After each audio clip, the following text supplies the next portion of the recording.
Muy buenas noches, bienvenidos a Opina Bogotá, el espacio para opinión, para el debate, para las entrevistas de Canal Capital. Transmitimos en señal abierta y por todas nuestras plataformas digitales. 2018 es el año electoral en Colombia, es un año de elecciones por excelencia.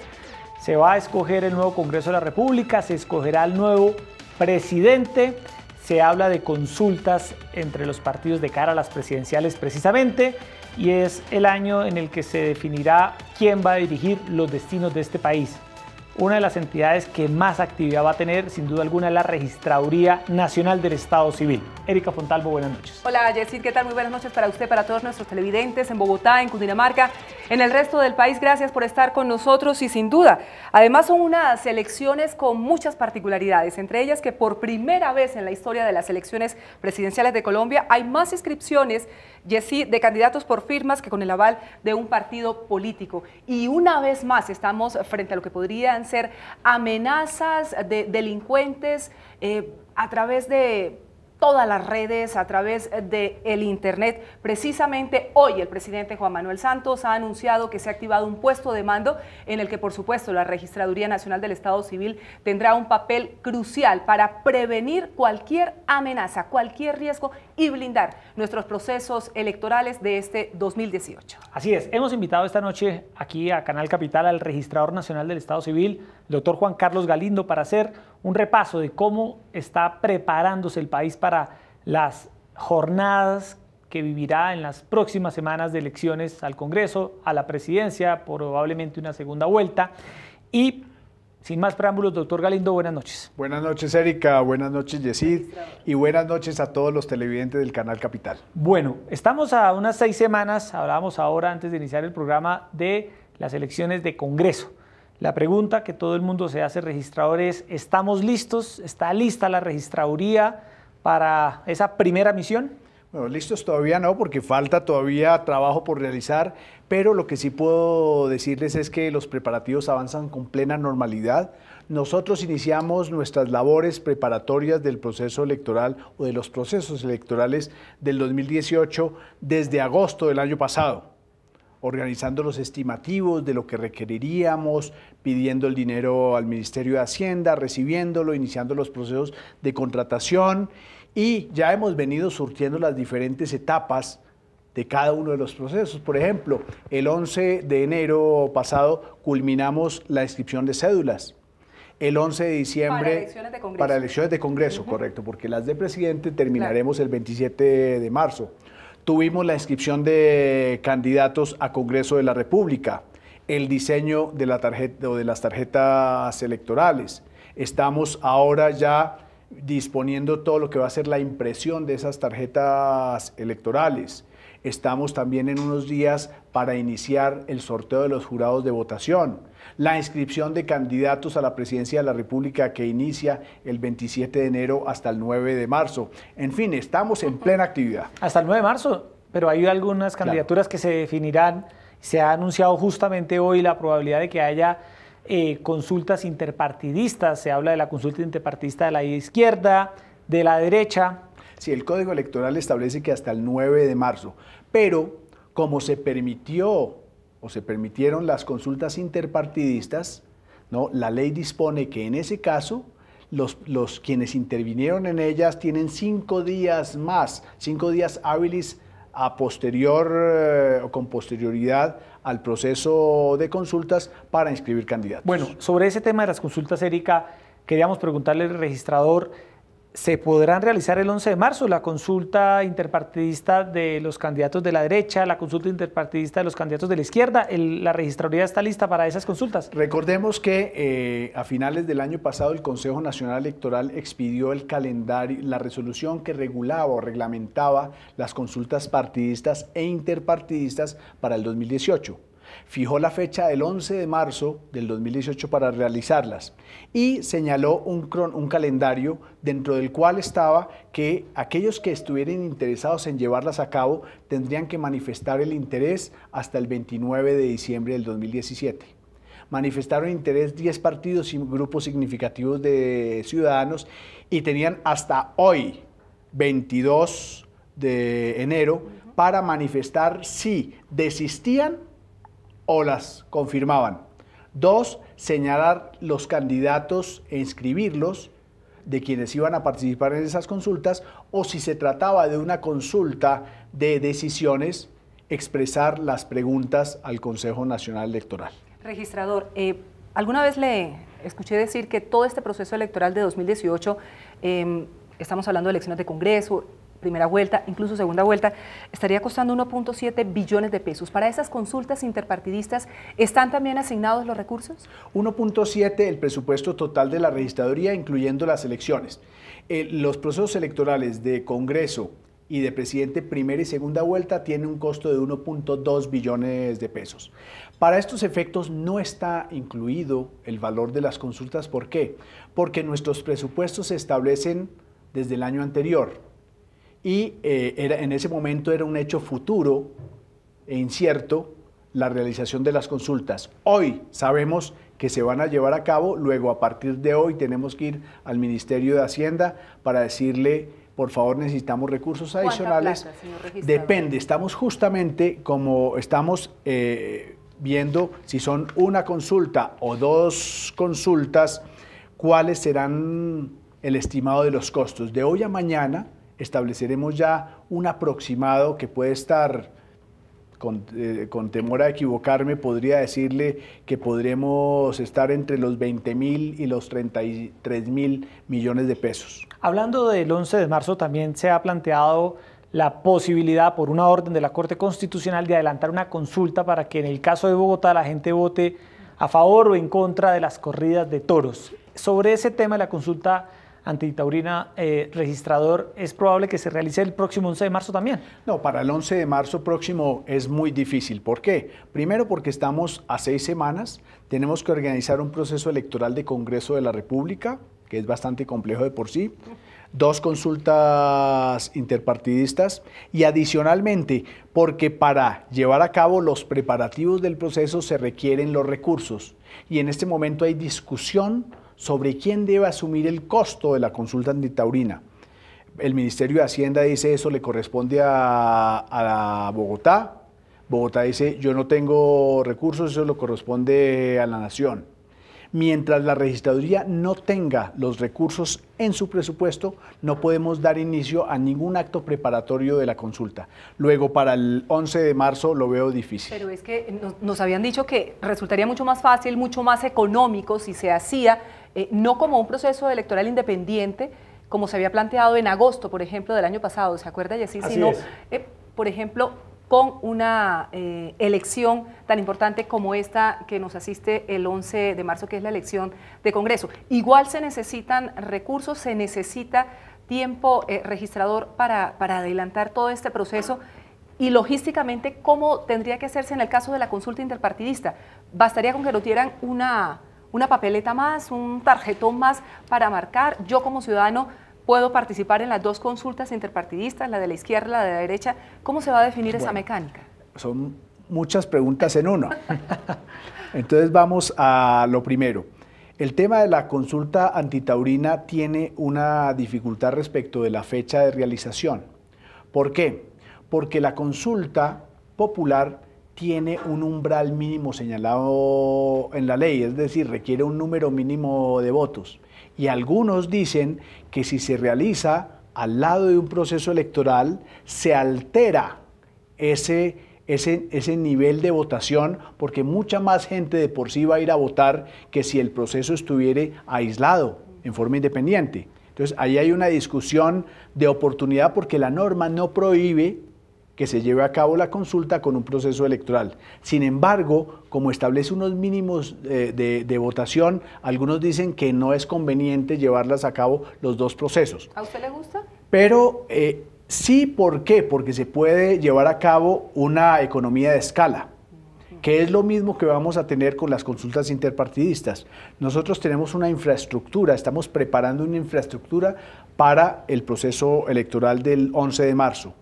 Y lo que haremos a continuación es señalar una organización marginal ¿no? Al lado del proceso electoral, en el cual utilizaremos los esquemas de muchos delegados de puesto, los mismos puestos de votación, el mismo esquema de transmisión de resultados.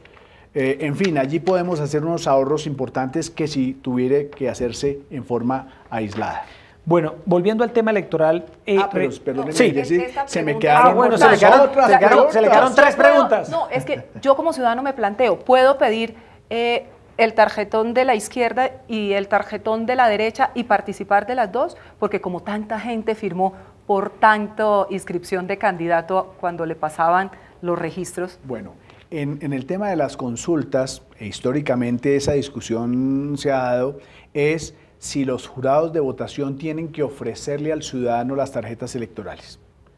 Entonces, se ha dicho que si el jurado le ofrece las tarjetas electorales o una de ellas o otra, está sugiriendo el sentido del voto al ciudadano para que vote en una consulta que es de unos de los partidos, no de todos. Entonces, lo que se ha dispuesto como organismo es que el jurado de votación espere la demanda del ciudadano, es decir, el ciudadano tendrá que decirle, yo quiero votar en la consulta A o en la consulta B. Pero no puede votar en las dos. Lo que no puede hacer es votar en las dos consultas. Deme los dos tarjetones. Claro, no, solamente o una u otra, porque son dos consultas interpartidistas diferentes. Eso es clave. Volviendo al tema de elecciones, registrador, usted la última semana validó e invalidó firmas de candidatos a la presidencia que recurrieron a este mecanismo para inscribir sus candidaturas y sorprendió mucho, registrador, que en algunos casos incluso las firmas inválidas llegaron hasta el 60%. ¿A qué atribuye usted esto? No, la primera vez en Colombia que se produce un recaudo de apoyo ciudadano semejante.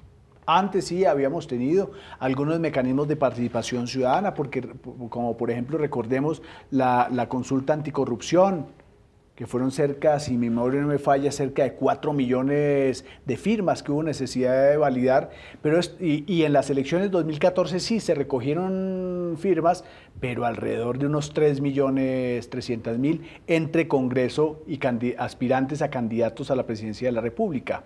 Esta vez, 2017, se recogieron 17.300.000 apoyos ciudadanos para soportar candidaturas a Congreso de la República, cerca de 1.600.000, y para Presidente de la República, cerca de 16.700.000. Entonces, para la registraduría, obviamente, fue una novedad y hubo necesidad de montar una infraestructura para recibir tal número de apoyos ciudadanos y verificarlos, verificar que cumpliera con las condiciones requeridas, es decir, que fueran personas con su nombre y con su identidad, con la información completa, con sus firmas, que esas personas una vez verificadas estuvieran en el censo electoral y que no hubiera una uniprocedencia de los apoyos, es decir, apoyos hechos por una misma persona. Y esto fue un despliegue muy importante que tuvo que hacer la registraduría porque teníamos un mes para verificar las firmas y las verificamos una a una. Tuvimos que montar un equipo de alrededor de 700 servidores que nos ayudaran a hacer esa validación y después un equipo de alrededor 40 grafólogos. Y esto nos condujo justamente a lo que se encontró.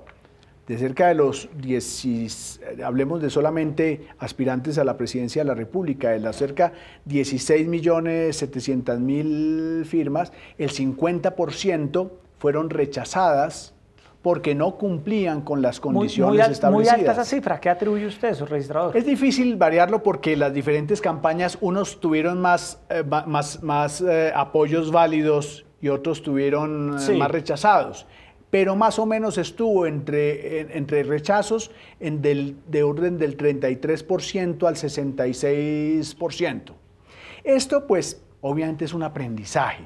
Yo creo que es la primera vez que se lleva a cabo y nos tiene que conducir a una enseñanza y es la que yo he venido proponiendo que realicemos en las próximas elecciones. Y es que la validación no se haga en la registraduría al final del proceso, sino al inicio. que se recojan los apoyos con la tecnología en tabletas, que se pueda validar desde ahí ya al ciudadano con la huella, con la información, con la firma, y con eso vamos a evitar Pero que esos se equipos presenten... hoy no están en manos de la registraduría para salir a recolectarlas de forma desde ya, dactilar. con tiempo, disponer todo el tema de la tecnología, cómo la van a manejar, quién va a asumir esos Porque costos. imagínese, Erika, usted revisar 16 millones de firmas en un mes. No, 700 personas. Y eso fue lo que hizo la registraduría. No, desgaste yo no lo daría. Ese es el trabajo de la digo yo, registraduría. desgaste en el buen sentido de la palabra, registrador, de poner a 700 servidores del Estado a hacer una tarea tan engorrosa. Fíjese que lo que sí ha demostrado la registraduría en el pasado es que ha asumido los riesgos con rigor, con profesionalismo, con compromiso. Y es lo que hemos hecho y estamos enfrentados siempre. Un plebiscito que hubo necesidad de organizar en 5 semanas. Y salió muy bien. Una revisión de firmas de 17 millones de apoyos en un mes. Ahora tenemos que organizar unas consultas en cuestión de 3 semanas y obviamente va a salir muy bien. Y el proceso electoral igual. Pero registrador, ¿qué ha pasado con el señor Framper, con el general Luis Mendieta y con el señor Jairo Klopatowski, a quienes no les alcanzó el número de firmas que presentaron luego de esta depuración, de esta revisión? ¿Ellos ya presentaron su apelación? No, todavía no. Yo me reuní con todos y cada uno de los aspirantes a candidatos a la presidencia para informarles los resultados específicos, concretos de cada uno de ellos. Incluso les mostré con los folios que teníamos, los problemas que se presentaron. Para que no quedara ninguna duda. Para que no hubiera ninguna duda. Todos agradecieron el trabajo de la registraduría y definitivamente estas 3 campañas promotoras de candidaturas a la presidencia no cumplieron con el mínimo establecido.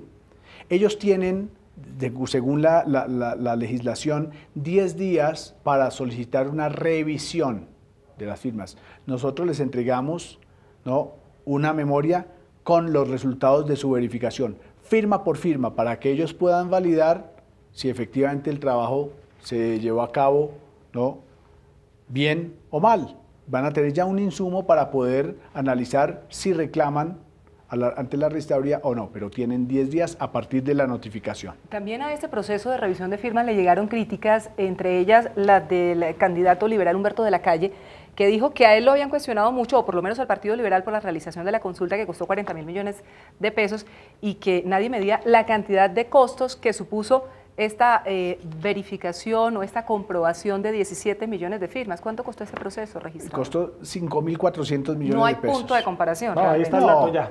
No, pero además, pues lo que hace la registraduría es cumplir las disposiciones constitucionales y legales. A nosotros nos colocan retos y trabajos y los hacemos. Y claro, todo esto tiene un costo. Y en esas dimensiones, pues los costos son altos. Registrador, el día 11 de marzo, el día de la primera vuelta y probablemente el día de la segunda vuelta, la plataforma de la registraduría va a estar a prueba. La seguridad informática, el conteo de votos. Y en los últimos años se ha sofisticado el ataque informático, se ha sofisticado el hackeo. Lo último es el ataque de los rusos. El ataque, es lo que circula. La probabilidad de que el país pueda llegar a ser víctima de algún ataque interno, externo, la amenaza informática siempre está latente. Como registrador, ¿usted está tranquilo? ¿Qué medidas se está tomando para que esto no vaya a tener ningún ataque interno o externo? Sí, esa es una de las realidades a las cuales nosotros como organizadores de los procesos electorales nos encontramos en la actualidad. Recordemos que en el plebiscito tuvimos ataques informáticos fuertes, tuvimos cerca de 27 millones de consultas llevadas a cabo para neutralizar la página web, eso a través de robots. Tuvimos 6.700 ataques directos a la página web para tumbar el sistema. Afortunadamente, salvo una pequeña afectación de un aplicativo de la página web que tuvimos unos días antes de la elección, pudimos manejar el tema como correspondía. Pero definitivamente ese es un riesgo al cual se enfrenta la organización electoral. En nuestro caso, está minimizado en la medida en que no manejamos voto electrónico, sino nuestras votaciones son físicas. Obviamente el procesamiento de datos, la consolidación de los resultados sí se lleva a cabo en forma digital, en forma electrónica, pero estamos trabajando con los ingenieros de la registraduría, con los ingenieros de todos los contratistas que apoyan el proceso y con las autoridades estatales de inteligencia y de seguridad de la información y organizando una estrategia para la contención de cualquier ataque que podamos sufrir. De todas maneras, también estamos estableciendo procesos de contingencia para atender cualquier emergencia. Pero a la par de los ataques informáticos propiamente dichos, estamos enfrentando otra problemática que es la desinformación. Llámelo por su nombre, la guerra sucia que está circulando en redes sociales. ¿Cuál es la que más le preocupa? No, por ejemplo, hace unos días encontramos que los ciudadanos colombianos estaban recibiendo en sus correos una información de la registraduría en la cual le decían que habían tomado atenta nota de su inscripción para las elecciones y que le informaban entonces que habían quedado inscritos en Amazonas Leticia, Colegio San Juan Bosco, cuando eso no era absolutamente falso. Y imagínense toda la cantidad de gente diciendo, pero yo ¿cómo así que la registraduría me está cambiando mi puesto de votación? ¿De dónde salen ese tipo de correos? Eso lo está investigando la policía para ver quiénes son los autores. Pero las personas de que pueden esos. hacer, ya está habilitada la página de la registraduría donde uno puede digitar su cédula. No, ya le explico, Sí. decide ¿Qué hacer? en qué. Pero lo que desde ya nosotros estamos diciendo, nosotros no enviamos correos, nosotros no enviamos información, no enviamos comunicaciones a los ciudadanos. La información la pueden obtener en nuestra página web. ¿A partir de cuánto? Claro. Ya tenemos mucha información relativa a las elecciones ahora, pero a partir de la primera semana de febrero ya van a poder consultar su puesto de votación. ¿Por qué? Porque hacia el 26 de enero terminamos de consolidar el censo electoral con las inscripciones recibidas a lo largo del 2017 y del 2018. Entonces, 26 de enero culminamos hacer el corte del censo electoral y en los días siguientes organizamos ya el aplicativo de consulta para que los colombianos puedan ingresar a la página web y con toda la seguridad consultar en qué puesto deben votar. ¿Cuál es el estimado del censo electoral registrado? En este momento está rondando 36.100.000 personas, pero eso nos lo sabremos exactamente el 26 de enero de este año. Se lo pregunto con mucha insistencia porque es que yo incluso tengo compañeros que dicen la registraduría, cambiaron su puesto de votación, su sitio de votación porque se mudaron, en fin, por cualquier decisión, y ellos dicen, ingreso a la página de la registraduría y no me cambia mi sitio de votación. No tienen por qué preocuparse de ello, no, en este para momento nada. aún ¿Por no. qué? Primera semana de febrero. Claro, pero porque es que lo que dice Erika es importante. Las personas que hoy estén consultando su sitio de votación, les aparece el sitio de votación donde votaron en la última elección de plebiscito. ¿Por qué? Porque nosotros no hemos podido todavía terminar de actualizar el censo para las elecciones de 2018 porque las inscripciones se cerraron el 11 de enero. Entonces ya estamos haciendo todos los ajustes para el 26 de enero sacar el corte y en los primeros días de febrero ya se podrá consultar la información para elecciones 2018. Registrador, el conteo de votos, ¿calcula usted que los colombianos podremos saber, por ejemplo, la nueva conformación del Congreso hacia qué hora? Y los resultados de primera vuelta total, pues no digamos que el 100%, pero como un 90% ¿hacia qué hora? Yo tengo una respuesta que tal vez ustedes me habrán escuchado en otros eventos. Los resultados los tendremos muy rápidamente. Pero usted no se compromete. Y no me puedo comprometer, claro, no me puedo comprometer. Pero usted debe tener un cálculo. No. Bueno, entonces los del Congreso. Un aproximado. No, y le cuento por qué. Es que el tiempo se establece. O sea, nosotros no somos los dueños íntegros del proceso para decir, yo en proceso de conteo de mesa me demoro tanto tiempo, en transmisión me demoro tanto tiempo, en procesamiento tanto. Gran parte del tiempo que se toma la consolidación y divulgación de los resultados son de los jurados de votación. Y dependerá de ellos cuánto se demore. Pero lo que sí digo es muy rápidamente porque luego de ese tiempo de los jurados, la transmisión de resultados y el procesamiento será rápido. rápido.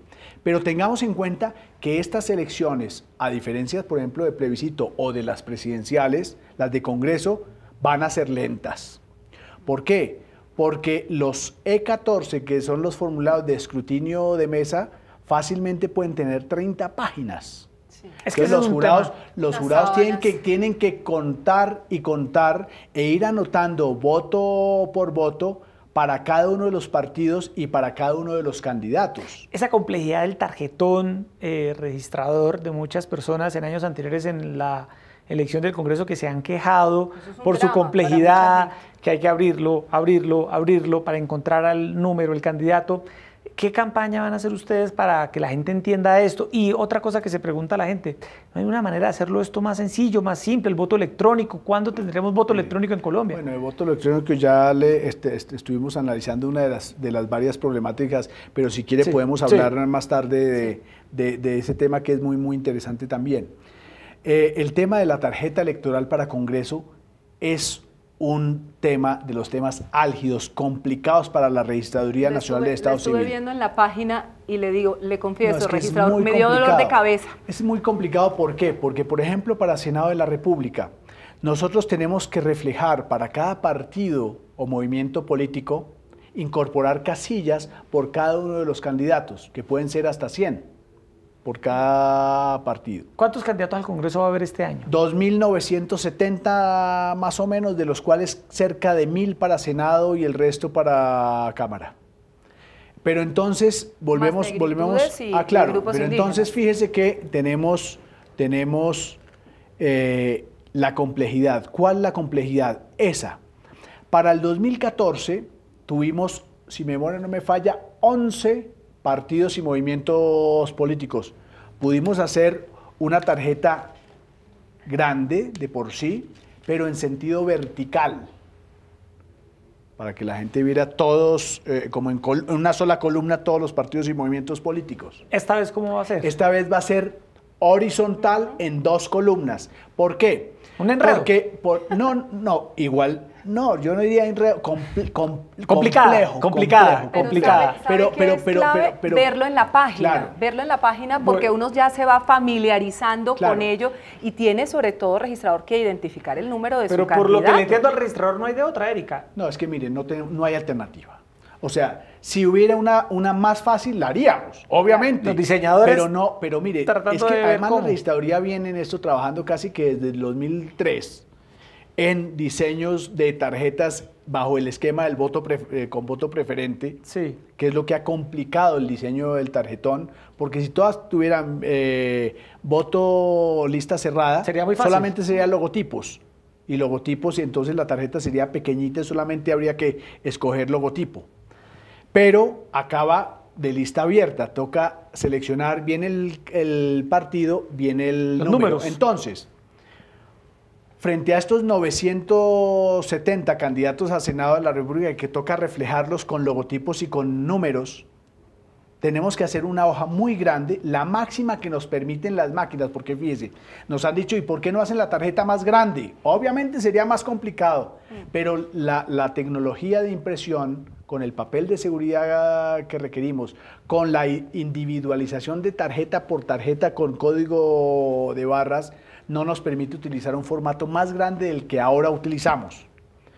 Y con 16 partidos y movimientos políticos, hacerlo en forma vertical haría que los logotipos se redujeran y que los números también.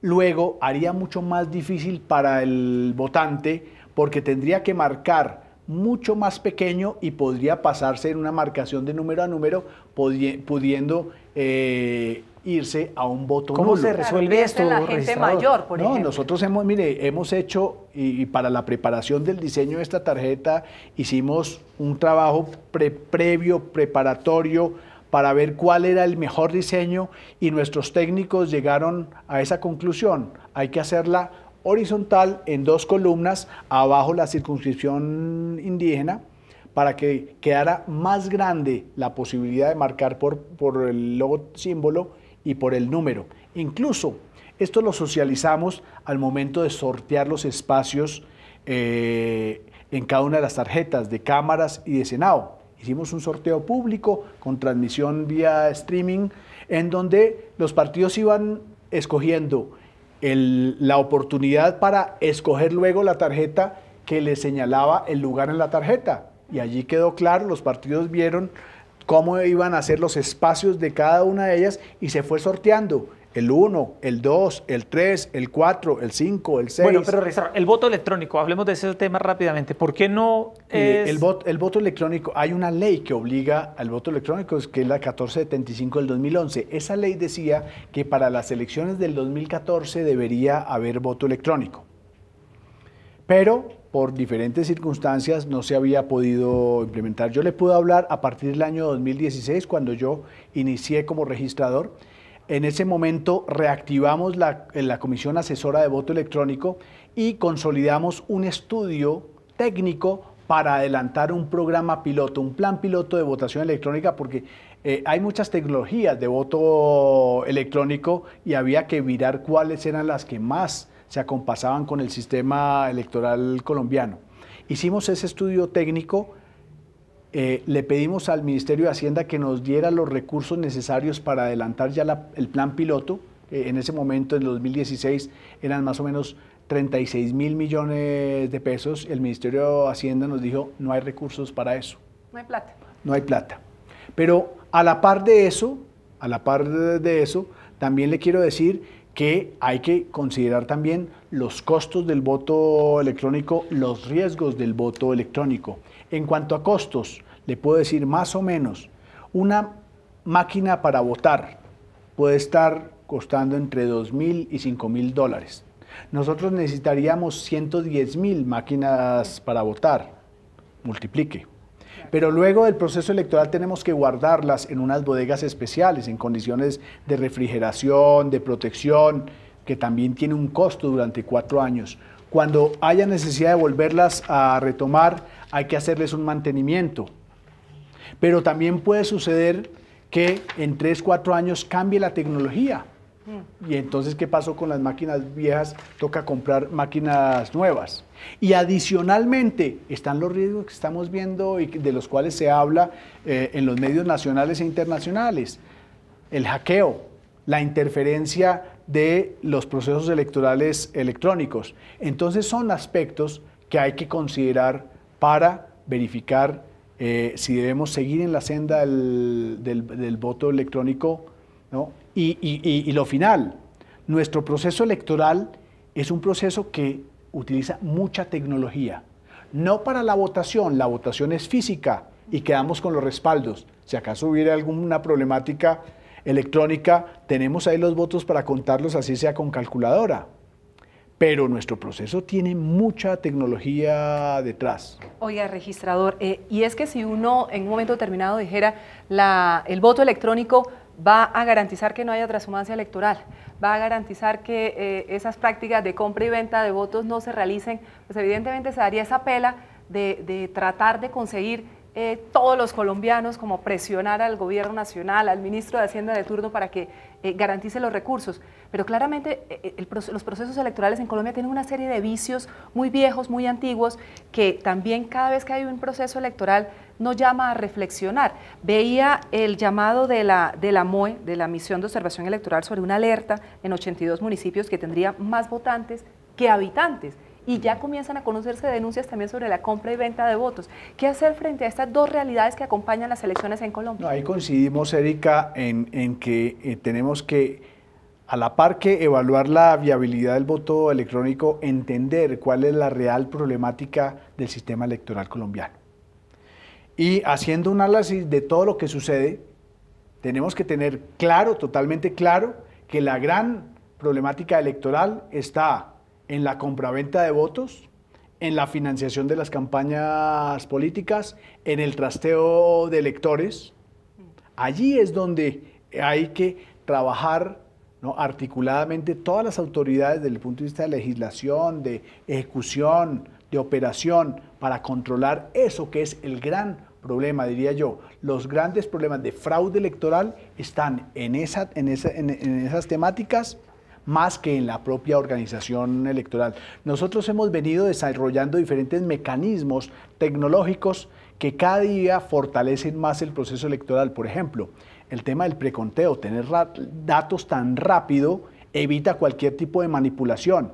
2, la digitalización de los formularios de escrutinio de mesa, que pueden ser consultados desde el mismo día de las votaciones por los partidos o los interesados para efectos de luego presentar las reclamaciones en las comisiones de escrutinio. Tenemos también el mecanismo de los testigos electorales que para estas próximas elecciones van a tener una serie de incentivos y novedades bien interesantes.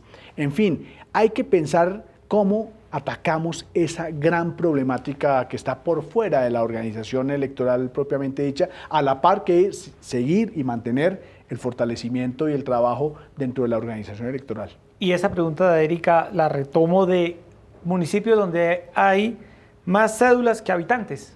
Bueno, allí pueden suceder varias cosas. Por un lado, los censos poblacionales pueden haber quedado desactualizados y no reflejan esa realidad de lo que ahora es el municipio. Entonces, ese puede ser un factor. Obviamente puede haber otros municipios en donde hubo un incremento inusitado de inscripciones de cédulas que supera el censo ¿Ya los tienen poblacional. detectados? Estamos en eso, justamente como le decía, estamos terminando de consolidar la información de las inscripciones para analizar qué es lo que sucedió, y nosotros ya recibimos la información de la MOE y para nosotros es un insumo importante para ver realmente qué fue lo que sucedió. Estamos en ese análisis. Registrador, Erika, el tema de la abstención. En las pasadas elecciones legislativas la participación fue del 44%, una abstención de casi el 60%. ¿Qué vamos a hacer este año para que este índice, que es uno de los más altos en América Latina de abstención, se logre reducir para que la gente en Colombia realmente participe, vote por el candidato que quiera, por el partido que quiera, pero que participe? Y a eso le añado, registrador, antes de que amablemente nos responda, con este descrédito de los partidos políticos envueltos en tantos escándalos de corrupción, estamos hablando de Odebrecht, de uno y otro caso del cartel de la toga que vincula a sectores políticos, congresistas que están encarcelados, que evidentemente lo que le están provocando es desapego y hasta desprecio de los votantes frente a la clase dirigente del país. Sí, lo primero, yo creo que no debemos caer en la desesperanza. Sí, hay dificultades, pero tenemos una gran responsabilidad. Seguir trabajando por el fortalecimiento de la democracia en Colombia, por el mejoramiento del Estado, por el mejoramiento de los líderes de nuestro país para que nos ayuden a solucionar las grandes problemáticas que vive el colombiano en el día a día.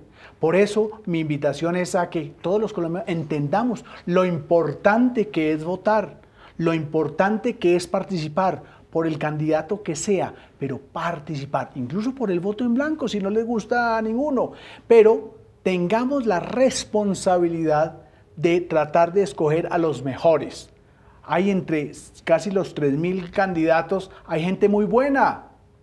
Busquemos a esos que nos representen para entregarles la responsabilidad en la toma de las decisiones. Lo mismo para las elecciones presidenciales.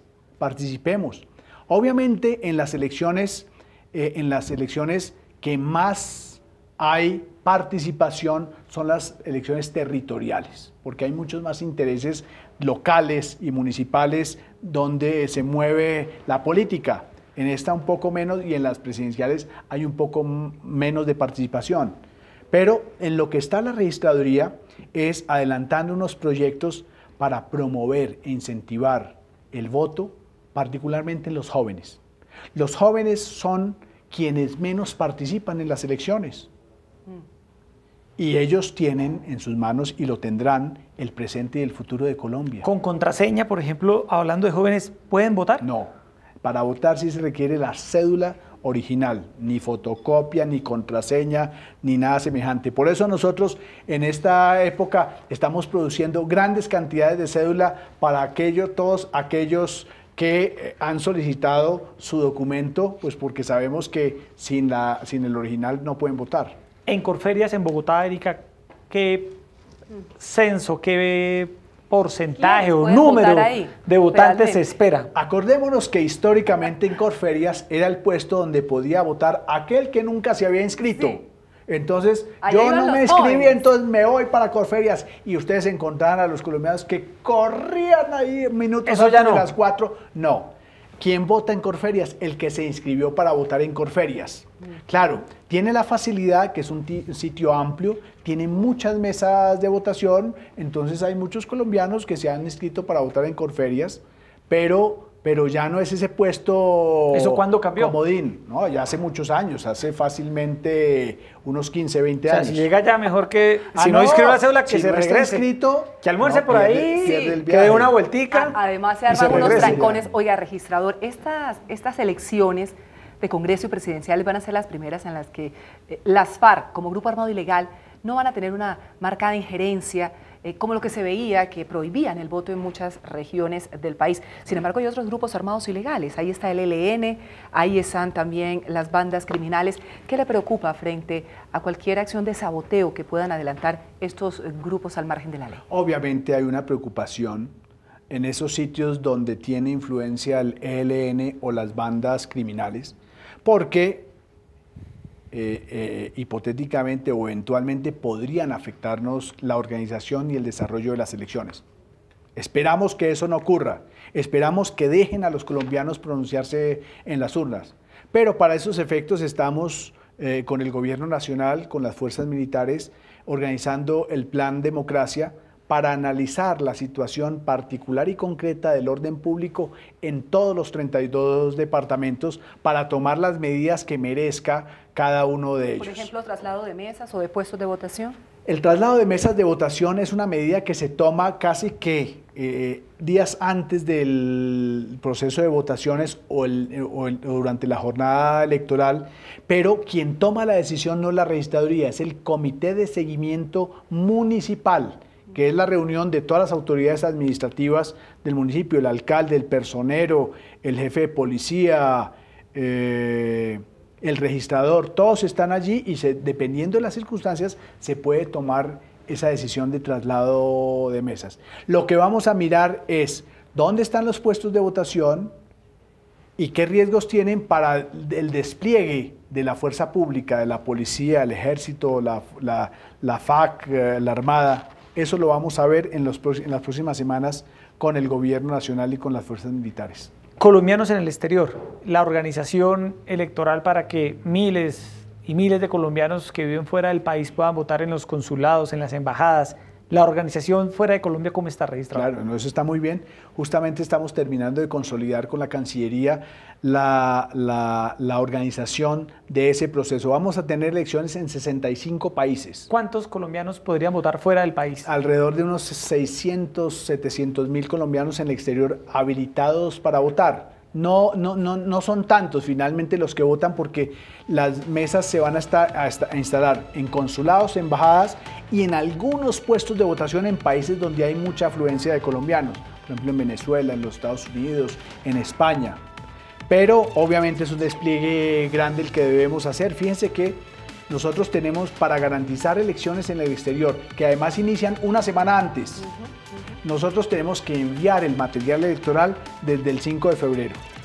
Desde el 5 de febrero ya tienen que enviarse kits electorales ¿Y se afuera. manda la sábana. interpartidista también? Es ¿Se que ese es el alcanzaría a gran mandar? reto. Caray. El gran reto. Tenemos que garantizarle a los colombianos que están en el exterior que participen en las consultas. Luego estamos ya contra el reloj, le decía. Sale Erika de este programa el registradora Ah, no, para la yo registraduría. Oiga, No he parado, registrador, no he parado, no hemos inamovible parado. el horario 8 de la mañana, 4 de la tarde, Sí. llueva, truene o relampaguee. Absolutamente, es el horario del código electoral que está señalado allí, de las 8 de la mañana a las 4 de la tarde.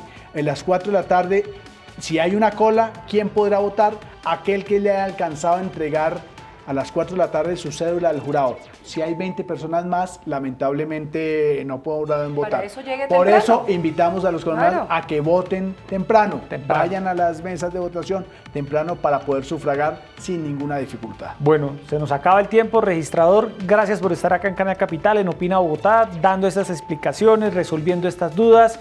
Seguiremos haciendo pedagogía. Canal Capital va a lanzar una campaña que se llamará Voto Informado para que usted tenga todos los elementos de juicio que debe tener a la mano antes de ir a votar por el candidato y partido de su preferencia, sin duda alguna, pero que sepa muy bien qué debe hacer, qué información debe tener para poder votar correctamente. Gracias, registrador, por estar con nosotros. Y una información de servicio que nos interesa a todos los habitantes de Bogotá. Hasta finalizar este mes de enero, las 24 registradurías auxiliares van a abrir agenda para trámite de identificación. Eso será de lunes a viernes hasta las 6 de la tarde. Entrega de cédulas en el horario de hasta las 8 de la noche, horario extendido para que usted vaya por su cédula y se inscriba ya para las elecciones presidenciales, ya no para las elecciones de Congreso. Y el 27 de este mes se abrirán las sedes de las registradurías auxiliares en Bogotá, también para que usted vaya y solicite sus documentos y no se quede por fuera de este proceso electoral, Yacid, porque es que luego ya no hay tiempo, ¿cierto, registrador? Para llorar. Hay que votar y participar porque es nuestra obligación ciudadana. Bueno, Erika, muchas gracias por estar con nosotros, registrador. A ustedes, muchas gracias por la invitación. Muchas gracias a todas las personas que nos vieron en Bogotá, en Cundinamarca, en el resto del país, en señal abierta, en plataformas digitales. Gracias por estar con nosotros en Opina Bogotá. Mañana martes 8:30, un nuevo programa porque la opinión y el debate están aquí, con las entrevistas en el canal público de la ciudad.